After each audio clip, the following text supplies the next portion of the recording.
और यहाँ पर सबसे बड़ी आयरनी ये है कि जो बीजेपी खुद को as a pro Hindu party portray करती है, जो बीजेपी हिंदूज की अपीजमेंट करती है, बिकॉज हिंदूज उनका एक काफी बड़ा वोट बैंक है, और इन माइनॉरिटीज को अपीज करने के लिए केरला के सीएम पिनाराई विजयन जब राम मंदिर का इनॉग्रेशन हुआ था तो कुछ ऐसा कह रहे थे। वो सनातन धर्म को कैंसर कह देते हैं कि सनातन धर्म जो है वो कैंसर की तरह फैल रहा है अपने पॉलिटिकल गेन्स के लिए।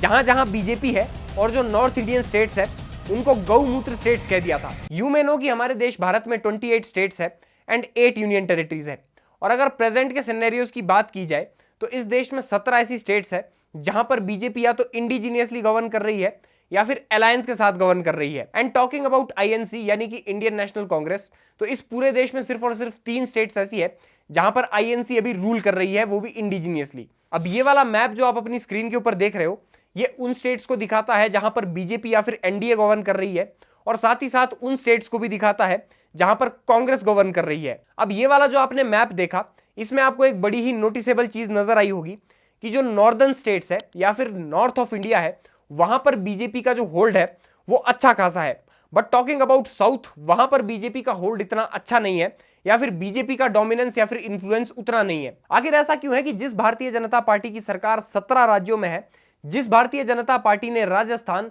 छत्तीसगढ़, तेलंगाना और मध्य प्रदेश में हुए इलेक्शंस में 3 राज्यों को जीत लिया था, वही भारतीय जनता पार्टी केरला में हुए 2021 के असेंबली इलेक्शंस में एक भी सीट सिक्योर नहीं कर पाई। आखिर ऐसा क्यों है कि जिस बीजेपी से प्राइम मिनिस्टर नरेंद्र मोदी आते हैं, जो कि पॉपुलैरिटी इंडेक्स में वर्ल्ड के सबसे ज्यादा पॉपुलर लीडर है, और जिनके नाम पर इंडिया की कई स्टेट्स में बीजेपी अपने इलेक्शन का प्रचार भी करती है, मैं नेशनल की बात नहीं कर रहा, मैं स्टेट इलेक्शंस की बात कर रहा हूं, वही बीजेपी कर्नाटका, तेलंगाना और तमिलनाडु में हार जाती है। या फिर आप ये भी कह सकते हैं कि जितनी पॉपुलर बीजेपी नॉर्दर्न स्टेट्स में है या फिर हिंदी बेल्ट में है, उतनी पॉपुलर बीजेपी ये नॉन हिंदी स्पीकिंग स्टेट्स में क्यों नहीं है, या फिर नॉन हिंदी स्पीकिंग स्टेट्स में ऐसा क्या है, उनका क्या पर्सपेक्टिव है मोदी को लेकर, जो वो बीजेपी को बिल्कुल पसंद नहीं करते और बीजेपी को अपनी स्टेट्स में सरकार नहीं बनाने देना चाहते। तो सबसे पहला पॉइंट तो ये है कि ये जो सदर्न स्टेट्स है, इनके जो लीडर्स है, इनके जो पॉलिटिशियंस है, इनका क्लेम ये है कि जो सेंट्रल गवर्नमेंट है वो हमें एक्सप्लॉइट कर रही है फाइनेंशियली।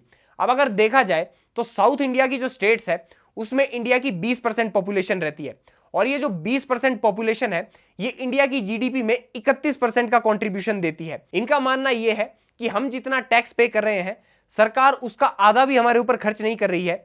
इनफैक्ट जितना हमारा जो टैक्स जेब से जा रहा है वो मैक्सिमम नॉर्दर्न बेल्ट के ऊपर खर्च हो रहा है, नॉर्दर्न बेल्ट में गवर्नमेंट उसको यूटिलाइज कर रही है। और जितने भी ये बड़े बड़े प्रोजेक्ट्स हैं, चाहे वो रेलवे से रिलेटेड हो, चाहे इंफ्रास्ट्रक्चर से रिलेटेड हो, चाहे हाईवेज या फिर एक्सप्रेसवेज से रिलेटेड हो, जितना गवर्नमेंट नॉर्थ में कर रही है उसका आधा भी साउथ में नहीं किया जा रहा। और इसी फाइनेंशियल एक्सप्लॉइटेशन या फिर डिस्क्रिमिनेशन, जैसा कि इन लीडर्स ने क्लेम किया, इसके अगेंस्ट फरवरी के महीने में कर्नाटका के सीएम सिद्धारमैया, जो कि कांग्रेस पार्टी से बिलोंग करते हैं, उन्होंने दिल्ली में प्रोटेस्ट किए थे, जिसमें केरला के सीएम पिनाराई विजयन, जो कि सीपीआईएम पार्टी से बिलोंग करते हैं, और तमिलनाडु के सीएम एमके स्टालिन, जो कि डीएमके पार्टी से बिलोंग करते हैं, और भी कई सारी पार्टीज के लीडर्स इस प्रोटेस्ट में शामिल हुए थे। और दूसरा जो एक काफी इंटरेस्टिंग रीजन दिया जाता है, वो दिया जाता है कि जो इंडियन साउथ में रह रहे हैं वो ज्यादा लिटरेट है, ज्यादा एजुकेटेड है कंपेयर टू उन इंडियंस के जो नॉर्थ में रह रहे हैं, और इसलिए वो लोग एक्सेप्ट नहीं करेंगे कि अगर उनके स्टेट में आकर कोई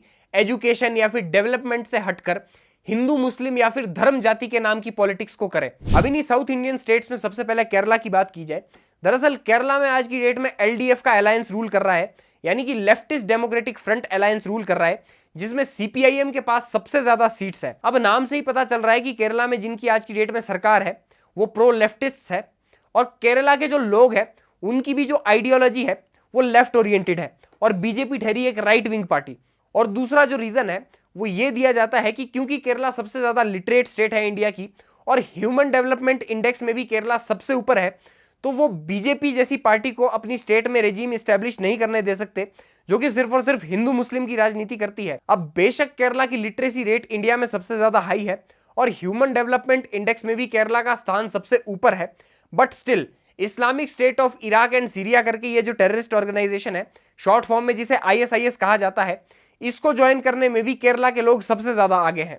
तो वहीं जो इंडिया की दूसरी सबसे लिटरेट स्टेट है हिमाचल प्रदेश, उसमें हर 5 साल बाद सरकारें बदल बदल कर आती है। एक और परसेप्शन केरला वालों का यह है कि उनके पास जो लिबर्टी है केरला में रिलीजियस बाउंडेशंस के बाहर जाकर कुछ चीजों को एक्सपीरियंस करने की, अगर बीजेपी पावर में आती है तो वो उनसे छीन ली जाएगी। अब केरला इंडिया की उन स्टेट्स में से एक है जहां पर बीफ कंज्यूम करना काफी ज्यादा कॉमन है, और वहां के मुस्लिम और क्रिश्चियंस ही नहीं बल्कि वहां पर हिंदूज भी बीफ खाते हैं। तो केरलाइट्स ये भी क्लेम करते हैं कि अगर बीजेपी यहां पर पावर में आती है तो इनके पास जो ये फ्रीडम है, इनके पास जो ये लिबर्टी है बीफ खाने की या फिर रिलीजन के बाउंडेशंस के बाहर जाकर कुछ चीजों को प्रैक्टिस करने की, वो भी इनसे छीन ली जाएगी। बट मैंने यहां पर कहा कि केरला इंडिया के उन स्टेट्स में से एक है जहां पर बीफ खाना कॉमन है। दूसरी स्टेट्स कौन सी है मैं आपको बताता हूं। दरअसल ये जो नॉर्थ ईस्ट इंडिया की स्टेट है नागालैंड, यहां पर भी बीफ खाना काफी ज्यादा कॉमन है। और यहां पर सबसे बड़ी आयरनी ये है कि जो बीजेपी खुद को as a pro Hindu party portray करती है, जो बीजेपी हिंदूज की अपीजमेंट करती है, बिकॉज हिंदूज उनका एक काफी बड़ा वोट बैंक है, उनका अलायंस यहां पर पावर में है और यहां पर बीफ खाना इतना ज्यादा कॉमन है, बट स्टिल बीजेपी इसे बैन नहीं करती। अब जिस तरह से बीजेपी हिंदूज को अपीज करती है अपने वोट बैंक के लिए, वैसे ही केरला में सीपीआईएम भी करती है, बट वहां पर हिंदूज को अपीज नहीं किया जाता बल्कि वहां की जो माइनॉरिटीज है उनको अपीज किया जाता है। दरअसल केरला की जो 45% पॉपुलेशन है वो मुस्लिम्स और क्रिश्चियंस है, जिसमें से 26.6% मुस्लिम्स और 18.4% क्रिश्चियंस है। तो ये माइनॉरिटीज कहीं ना कहीं ये बिलीव करती है कि बीजेपी हमारे अगेंस्ट है, क्योंकि बीजेपी एक प्रो हिंदुत्व पार्टी है। और इन माइनॉरिटीज को अपीज करने के लिए केरला के सीएम पिनाराई विजयन जब राम मंदिर का इनॉग्रेशन हुआ था तो कुछ ऐसा कह रहे थे। At the same time, we cannot be promoting one religion above all others or demean one religion beneath every other. As our first Prime Minister Pandit Jawaharlal Nehru has often opined, Indian secularism means the separation of religion and state. We even have a strong tradition of maintaining that separation. Let us reaffirm our commitment to its secular character by declining to participate in the event, upholding our constitutional responsibilities.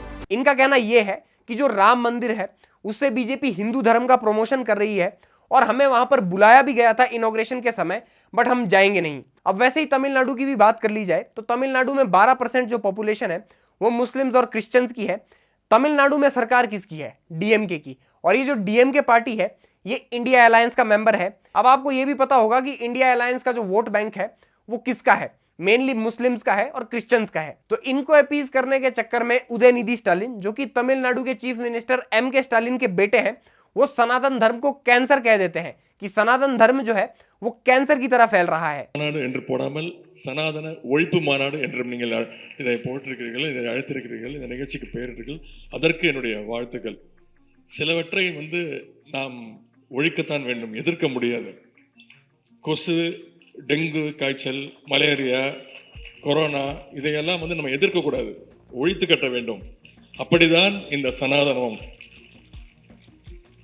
சனாதனம் என்பதை எதிர்ப்பதை விட ஒழிப்பதே நாம் செய்ய வேண்டிய முதல் காரியமாகும்। वैसे ही DMK के एक और पॉलिटिशियन है डीएनवी सेंथिल कुमार करके, इन्होंने भी अपनी नॉर्थ साउथ की पॉलिटिक्स को चमकाने के लिए, अपने पॉलिटिकल गेन्स के लिए जहां जहां बीजेपी है और जो नॉर्थ इंडियन स्टेट्स है उनको गौमूत्र स्टेट्स कह दिया था।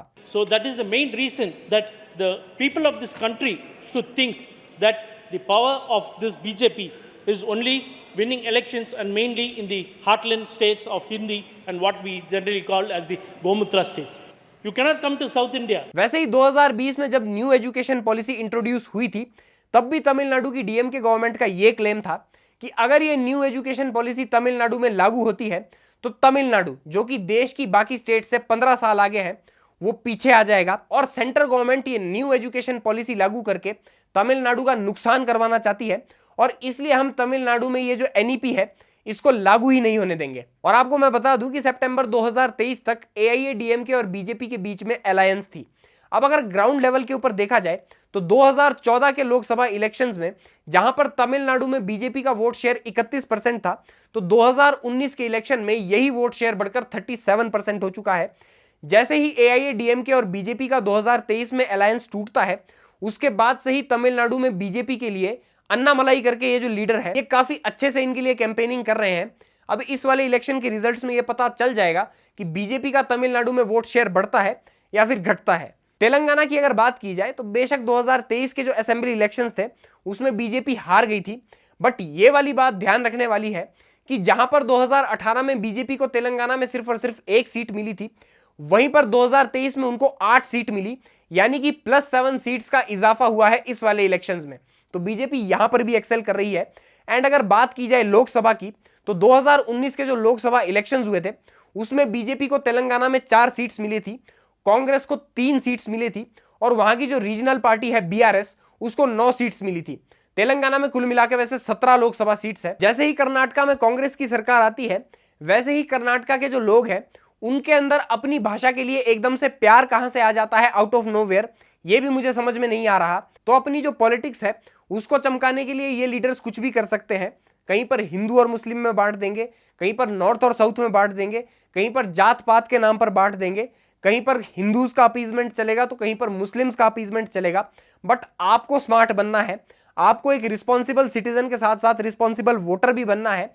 और ये जो नैरेटिव्स चलाए जाते हैं, प्रोपेगेंडा चलाया जाता है इंडिया के लोगों को आपस में ही डिवाइड करने का, उससे बचना है। देश के फ्यूचर के लिए तो वोट करना ही है, अपने फ्यूचर के लिए भी वोट करना है। बिकॉज अगर हमारा फ्यूचर सही रहेगा तो देश का भी फ्यूचर सही रहेगा। एंड देश का फ्यूचर तभी सही रहेगा जब हम सारे एक साथ होंगे, ना कि अलग अलग होंगे। और ये जो इंडिया की डाइवर्सिटी है उसे भी बचा कर रखना है। तो इस वीडियो के लिए इतना ही। आई होप कि आपको ये वीडियो पसंद आई हो। इस चैनल को सब्सक्राइब, वीडियो को लाइक और कमेंट सेक्शन में जरूर बताइएगा कि अगला टॉपिक आप कौन सा देखना चाहते हैं। एंड अगर आप मुझे इंस्टाग्राम के ऊपर फॉलो करना चाहते हो तो मैंने नीचे डिस्क्रिप्शन में लिंक दे रखा है, you can go and follow me there. So thanks for watching, मिलते हैं नेक्स्ट वीक।